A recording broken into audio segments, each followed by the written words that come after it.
صفحے کی آخری لائن سورۃ اعراف کی آیت نمبر 171 سے اعوذ باللہ من الشیطان الرجیم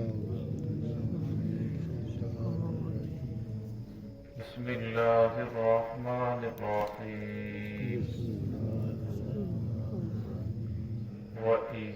وَإِذْ أَخَذَ رَبُّكَ مِنْ بَنِي آدَمَ مِنْ ظُهُورِهِمْ ذُرِّيَّتَهُمْ وَأَشْهَدَهُمْ عَلَى أَنفُسِهِمْ أَلَسْتُ بربكم قالوا بلى شهدنا أن تقولوا يوم القيامة إنا كنا عن هذا غافلين أو تقولوا إنما أشرك آباؤنا من قبل وكنا ذرية من بعدهم أفتهلكنا بما فعل المبطلون وكذلك نفصل الآيات ولعلهم يرجعون سماعة بسم الله الرحمن الرحيم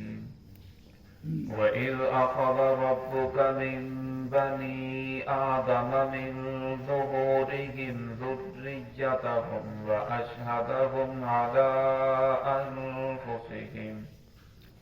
أَلَسْتُ بِرَبِّكُمْ قَالُوا بَلَى شَهِدْنَا أَنْ تَقُولُوا يَوْمَ الْقِيَامَةِ إِنَّا كُنَّا عَنْ هَذَا غَافِلِينَ أَوْ تَقُولُوا إِنَّمَا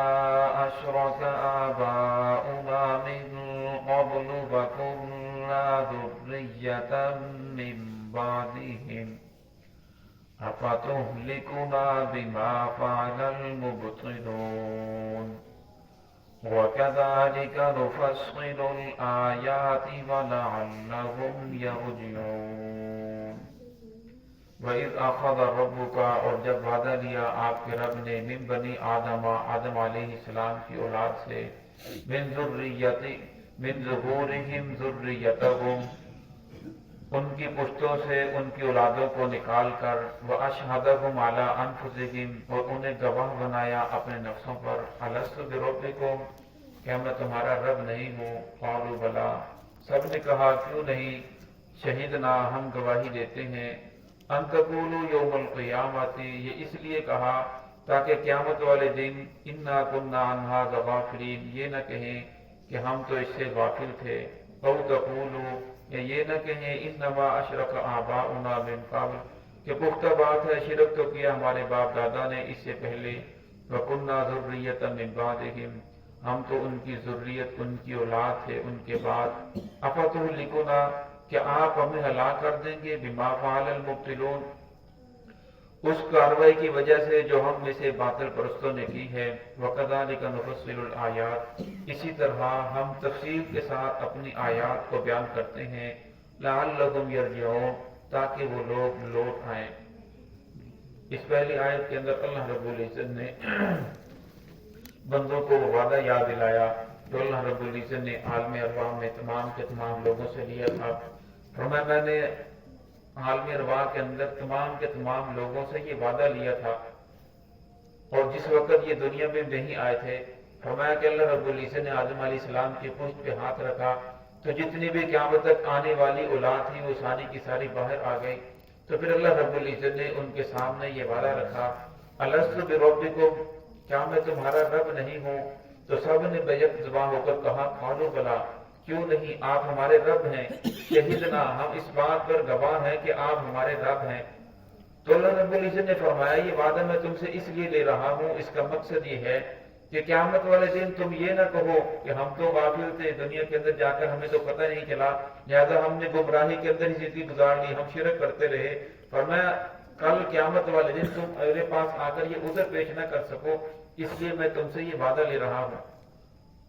او تقولوا انما اشرک آباؤنا من قبل، اور فرمایا تم یہ نہ کہو کہ شرک تو ہمارے باپ دادا کرتے رہے، ہم تو ان کے گھروں میں پیدا ہوئے، ان کی اولاد تھے، ہمیں تو پتہ ہی نہیں چلا، لہذا ہم بھی انہی کی پیروی کرتے رہے، تو لہذا ہم قصوروار نہیں ہیں۔ افتہلکنا، آپ ہمیں ہلاک کریں گے بما فعل المبطلون، جو باطل پرستوں نے کام شروع کیا ہم تو ان کی پیروی کرتے رہے، لہذا ان کی وجہ سے ہمیں ہلاک نہ کریں۔ اللہ کو شاہ فرماتے ہیں ان دو باتوں کی وجہ سے کہ تم یہ عذر پیش نہ کر سکو، اس لیے میں تم سے یہ وعدہ لے رہا ہوں۔ تو اللہ رب العزت کی ذات نے ہم سب سے وعدہ لیا۔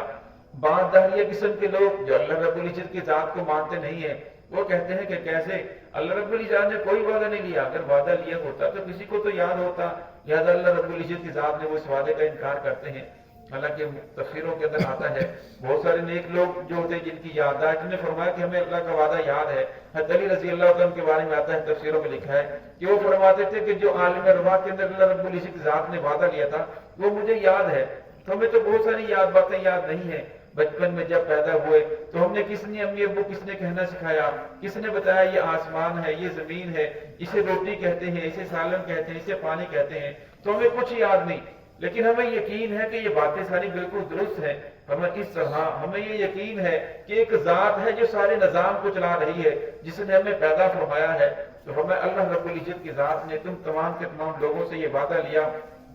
تاکہ تم کل قیامت والے دن کوئی عذر نہ پیش کر سکو۔ اور ہمیں دوسرا اللہ رب العزت کی ذات نے بندوں سے یہ وعدہ لیا، وَإِذْ أَخَذْنَا مِيثَاقَ اللَّهِ، یعنی اللہ رب العزت کی ذات نے وَإِذْ أَخَذَ اللَّهُ مِيثَاقَ النَّبِيِّينَ، تمام کے تمام نبیوں سے وعدہ لیا کہ جب میں تمہیں دنیا میں بھیجوں، تمہیں کتاب عطا کر دوں، نبوت عطا کر دوں، پھر تمہارے پاس میرا ایک رسول آئے اور فرمایا جو تمہاری کتابوں کی تصدیق کرنے والا ہو، لَتُؤْمِنُنَّ بِهِ وَلَتَنْصُرُنَّهُ، تم اس کے اوپر ایمان بھی لے کر آنا اور اس کی تصدیق بھی کرنا، اس کی مدد بھی کرنا۔ اور فرمایا وہ آخری نبی محمد الرسول اللہ صلی اللہ علیہ وسلم سے، جس کے بارے میں تمام کے تمام انبیاء سے یہ وعدہ لیا گیا۔ آپ صلی اللہ علیہ وسلم کی نبوت قیامت تک کے لیے ہے، آپ صلی اللہ علیہ وسلم کی جو کتاب ہے قرآن پاک یہ بھی قیامت تک کے لیے ہے۔ اب قیامت تک کوئی اور کتاب نہیں آئے گی، نہ کوئی اور نبی آئے گا، فرمایا قیامت تک اسی کتاب کے اوپر عمل کرنا ہے۔ اور فرمایا یہی نبی ہمارے محمد الرسول اللہ صلی اللہ علیہ وسلم اللہ رب العزت کے آخری نبی ہے۔ اور فرمایا قرآن پاک اللہ رب العزت نے یہ ایک زندہ کتاب ہے، اللہ رب العزت نے لوگوں کے لیے اس لیے بھیجی تاکہ اس کے مطابق زندگی گزاری جائے، اسے پڑھو سمجھو اور اس کے مطابق زندگی گزارو۔ لیکن فرمایا آج حالت اکثریت کی یہ ہے کہ قرآن پاک اس وقت پڑھا جاتا ہے، فرمایا جب کسی کی روح نہیں نکل رہی ہوتی تو پھر وہ یاسین پڑھتے ہیں تاکہ یہ جلدی مر جائے، اور یا کوئی مر جاتا ہے تو مرنے کے بعد 10-12 لوگ جمع ہو کر پڑھتے ہیں تاکہ اسے ایک قرآن پاک پڑھ کر بخش دیا جائے اور اس کی مغفرت ہو جائے۔ فرمایا اس کا فائدہ ہے، قرآن پاک پڑھنے تلاوت کا بھی فائدہ ہے، لیکن فرمایا مقصود یہ نہیں ہے، مقصد یہ نہیں ہے۔ اگر کوئی انسان سعودیہ میں کام کرنے کے لیے جاتا ہے، اب اسے وہاں کی زبان نہیں آتی، ایک کتاب خریدتا ہے، اس کتاب کو پڑھتا تو جا رہا ہے لیکن اسے پتہ نہیں کہ اس کو سمجھتا نہیں اس کتاب کا معنی کیا ہے، میں کیسے گفتگو کروں گا، کیسے بات کروں گا، کیسے گاہک کو ڈیل کروں گا، اس کے ساتھ گفتگو کیسے کروں گا۔ فرمایا خالی وہ کتاب پڑھتا رہے جتنی مرتبہ پڑھے، فرمایا جب تک وہ سمجھ نہیں آئے گی وہ کسی گفتگو نہیں کر سکے گا، اپنی بات کو سمجھا نہیں سکے گا، وہ خود نہیں سمجھ سکے گا۔ فرمایا اسی طرح یہ قرآن پاک کا اصل مقصد اس کو سمجھنا ہے، اس کے مطابق زندگی کو گزارنا ہے، اس کے مطابق زندگی کو لانا ہے۔ فرمایا جب انسان قرآن پاک کو سمجھتا ہے، کسی ملک کے اندر جاتا ہے، سب سے پہلے اس کی زبان کو سیکھتا ہے، سمجھتا ہے، تاکہ میں ویسے وہاں جاؤں لوگوں کے ساتھ بات کرنے کے اندر آسانی ہو جائے، جس مقصد کے لیے جا رہا ہوں وہ مقصد پورا ہو جائے۔ فرمایا قرآن پاک کا بھی اصل مقصد اس کو پڑھنا اور اس کو سمجھنا ہے اور اس کے مطابق زندگی گزارنا ہے۔ فرمایا یہ زندہ کتاب ہے، زندوں کے لیے ہے، اور اللہ شاہ فرماتے ہیں اسے پڑھو تو اس کے مطابق زندگی گزارو۔ اس لیے فرمایا ہر انسان کو یہ حل کرنا چاہیے کہ روزانہ کچھ نہ کچھ آیات کا ترجمہ وہ پڑھے، اور پڑھنے کے بعد اس کو سمجھنے کی کوشش کرے، اور پھر اس کے آئینے کے اندر دیکھے کہ میں کہاں کھڑا ہوں اور قرآن پاک کیا کہہ رہا ہے، اور مجھے بھی اس کے مطابق زندگی گزارنے کی کوشش کرنی چاہیے۔ اور ہمیں جب انسان قرآن پاک کو پڑھتا ہے پھر ہر آنے والا دن بہتر سے بہتر ہوتا چلا جاتا ہے۔ فرمایا میرے اور تیرے پاس ہم لوگ یہ پڑھتے ہیں کہ قیامت والے دن رسول اللہ صلی اللہ علیہ وسلم شفاعت فرمائیں گے تو ہم جنت میں چلے جائیں گے۔ فرمایا آخری سہارا محمد رسول اللہ صلی اللہ علیہ وسلم کی شفاعت ہے۔ 19 پارے کے اندر شاہ فرماتے ہیں کہ قیامت والے دن اللہ رب العزت کے سامنے اللہ کے نبی شکایت کریں گے، ان قوم اتخذوا ھذا القرآن مہجورا، رب العالمین یہ وہ لوگ ہیں جنہوں نے میرے جانے کے بعد قرآن پاک کو بالکل یہ چھوڑ دیا تھا، قرآن پاک کو نہ پڑھا، نہ ترجمہ پڑھا، نہ اسے سمجھا۔ تو فرمایا اگر اللہ کے نبی میرے اور تیرے خلاف مقدمہ درج کر دیں، شکایت کر دیں، فرمایا پھر میری اور تیری نجات کا چھٹکارا کیا ہوگا؟ فرمایا پھر تو چھوٹ نہیں سکیں گے۔ اس لیے فرمایا کہ قرآن پاک کو پڑھنا، سمجھنا اور اس پر عمل کرنا یہ بہت زیادہ ضروری ہے۔ فرمایا اگر انسان ترجمے والا قرآن پاک لے لے، روزانہ ایک آیات کا بھی ترجمہ پڑھے، یہ جو ہم صبح کو پڑھتے ہیں، دن کے اندر کسی وقت نکال کر اسی کو دوبارہ دیکھ لے تو فرمایا اسے بہت زیادہ فائدہ ہوگا۔ آگے اللہ شاہ فرماتے ہیں وَكَذَلِكَ نُفَصِّلُ الْآيَاتِ، ہم اپنی آیات کو، قرآن پاک کی آیات کو کھول کھول کر بیان کرتے ہیں، وَلَعَلَّهُمْ يَرْجِعُونَ، تاکہ یہ لوگ واپس لوٹ آئیں، انہیں سمجھ آ جائے کہ ہمارا دنیا کے اندر آنے کا مقصد کیا ہے۔ ہمارا کوئی خدا ہے جس نے ہمیں پیدا فرمایا، جو ہمیں کھلا پلا رہا ہے، جو سارے نظام کو چلا رہا ہے۔ فرمایا دنیا کے اندر ہمارا بھی آنے کا ایک مقصد ہے، جو اس مقصد کو سمجھیں اور واپس لوٹ آئیں اور اپنے رب کے ساتھ صلح کر لیں۔ دعا ہے کہ اللہ رب العزت ہم سب کو صراط مستقیم پہ چلنے کی توفیق عطا فرمائے۔ بسم اللہ الرحمن الرحیم، الحمد للہ رب العالمین۔